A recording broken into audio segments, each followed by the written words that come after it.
یہ کہانی ہے 3 ہم نام بھائیوں کی۔ کہتے ہیں کہ کسی جگہ ایک شخص رہتا تھا جس کے 3 بیٹے تھے اور تینوں بیٹوں کے نام عبداللہ رکھے ہوئے تھے، حتیٰ کہ اسے مرض الموت نے آن لیا۔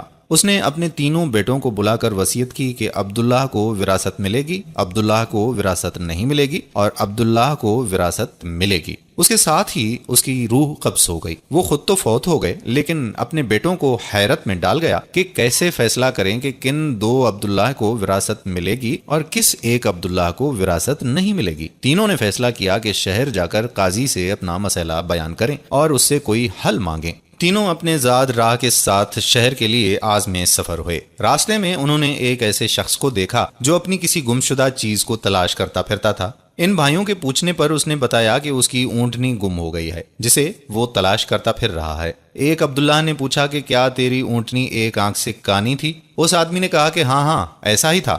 دوسرے عبداللہ نے پوچھا کہ کیا تیری اونٹنی ایک ٹانگ سے لنگڑی تھی؟ تو اس آدمی نے جلدی سے کہا کہ بالکل صحیح، میری اونٹنی واقعی ایک ٹانگ سے لنگڑی تھی۔ تیسرے عبداللہ نے اونٹنی کے مالک سے پوچھا کہ کیا تیری اونٹنی کی دم کٹی ہوئی تھی؟ تو اس نے خوشی سے کہا کہ بالکل ٹھیک، میری اونٹنی کی دم بھی کٹی ہوئی تھی، بس اب جلدی سے بتا دو کہ میری اونٹنی کہاں ہے۔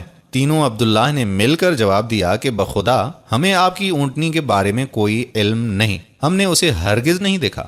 اونٹنی کا مالک ان کی یہ بات سن کر غصے سے پاگل ہو گیا۔ اس نے فیصلہ کیا کہ ان تینوں کو کھینچ کر قاضی کے پاس لے جائے۔ اسے پورا یقین تھا کہ اس کی اونٹنی کو یہ تینوں ذبح کر کے کھا چکے ہیں اور اب اپنے جرم کو چھپانے کے لیے جھوٹ بول رہے ہیں۔ اونٹنی والے نے جب تینوں کو اپنا ارادہ بتایا تو انہوں نے کہا کہ ہمیں کوئی اعتراض نہیں، کیونکہ ہم خود بھی قاضی کے پاس ہی جا رہے ہیں۔ جب یہ چاروں قاضی کے پاس پہنچے تو اونٹنی والے نے قاضی سے اپنا قصہ بیان کیا۔ قاضی نے ان تینوں سے کہا کہ جس طرح تم تینوں نے اونٹنی کی نشانیاں بتائی ہیں، اس کا ایک ہی نتیجہ نکلتا ہے کہ اونٹنی تم تینوں کے پاس ہے، بہتر ہے کہ تم اپنے جرم کا اعتراف کر لو۔ پہلے نے کہا کہ جناب عالی، ہم نے اونٹنی تو نہیں دیکھی تھی، ہاں البتہ اونٹنی کے آثار ضرور دیکھے تھے۔ جب میں نے اس سے کہا تھا کہ تیری اونٹنی ایک آنکھ سے کانی ہے تو میں نے دیکھا تھا کہ راستے کے ایک طرف کا گھاس تو خوب چرا ہوا تھا مگر دوسری طرف کا ویسے ہی بامان موجود تھا۔ اس کا ایک ہی مطلب تھا کہ اس شخص کی اونٹنی ایک آنکھ سے کانی رہی ہوگی۔ دوسرے عبداللہ نے کہا کہ میں نے دیکھا تھا کہ راستے میں 3 قدم تو گہرے لگے ہوئے ہیں جبکہ چوتھا قدم زمین پر معمولی پڑا ہوا تھا، جس کا مطلب بس اتنا ہی تھا کہ یہ جانور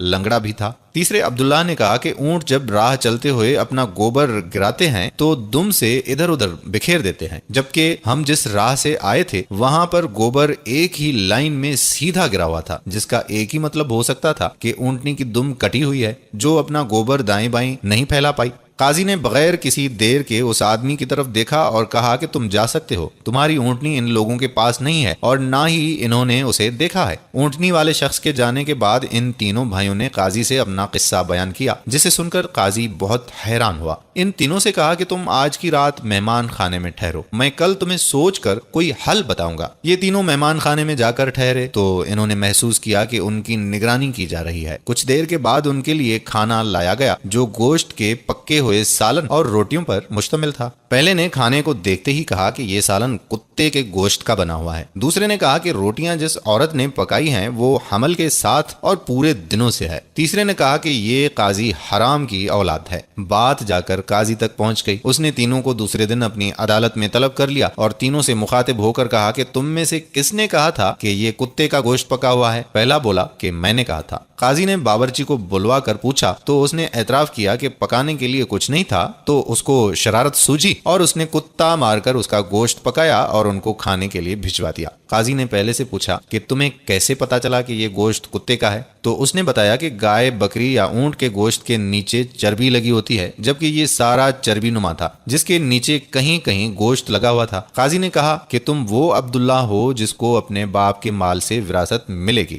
قاضی نے دوبارہ ان سے مخاطب ہو کر پوچھا کہ کس نے کہا یہ روٹیاں ایسی عورت نے بنائی ہیں جو 9 ماہ کے حمل کے ساتھ ہے اور اپنے پورے دنوں سے ہے؟ جواب میں دوسرے نے کہا کہ میں ہوں جس نے یہ کہا تھا۔ قاضی نے پوچھا کہ تمہیں یہ کیوں کر لگا؟ تو اس نے کہا کہ میں نے دیکھا کہ روٹیاں ایک طرف سے پھولی ہوئی تھیں اور خوب پکی ہوئی ہیں تو دوسری طرف سے کچی اور موٹی رہ گئی ہیں۔ میں نے اسی سے یہی اخذ کیا کہ روٹیاں بنانے والی ایسی خاتون ہے جس سے تکلیف کے مارے زیادہ جھکا نہیں جا رہا اور وہ سامنے کی چیز بھی نہیں دیکھ پا رہی، جس کا مطلب یہی بنتا ہے کہ عورت حاملہ ہے اور روٹیاں بنانے میں تکلیف محسوس کرتی رہی ہے۔ قاضی نے اس دوسرے سے بھی کہا کہ تم وہ عبداللہ ہو جسے اس کے باپ کی ملکیت سے حصہ ملے گا۔ پھر قاضی نے تینوں سے مخاطب ہو کر پوچھا کہ یہ کس نے کہا تھا کہ میں ولد الحرام ہوں؟ تیسرے نے جواب دیا کہ یہ میں نے کہا تھا۔ قاضی اٹھ کر اندر گیا اور اپنی ماں سے پوچھا کہ کیا یہ سچ ہے کہ وہ حرامی ہے؟ تو اس کی ماں نے کہا کہ یہ سچ ہے کہ تم حرام کے ہو۔ قاضی نے واپس آ کر اس تیسرے عبداللہ سے پوچھا کہ تمہیں کیوں کر معلوم ہوا کہ میں حرامی ہوں؟ تو اس نے جواب دیا کہ اگر تم حلالی ہوتے تو مہمان خانے میں ہم پر نگرانی نہ مقرر کرتے، نہ ہی کتے کا گوشت پکوا کر ہمیں کھانے کے لیے بھجواتے، اور نہ ہی کچی روٹیاں کسی مظلوم عورت سے بنوا کر ہمیں کھلواتے۔ قاضی نے اس سے مخاطب ہوتے ہوئے کہا کہ تم وہ عبداللہ ہو جسے اس کے باپ کے مال سے ورثہ نہیں ملے گا۔ تیسرے نے حیرت کے ساتھ قاضی کو دیکھا اور پوچھا کہ مگر ایسا کیوں ہے؟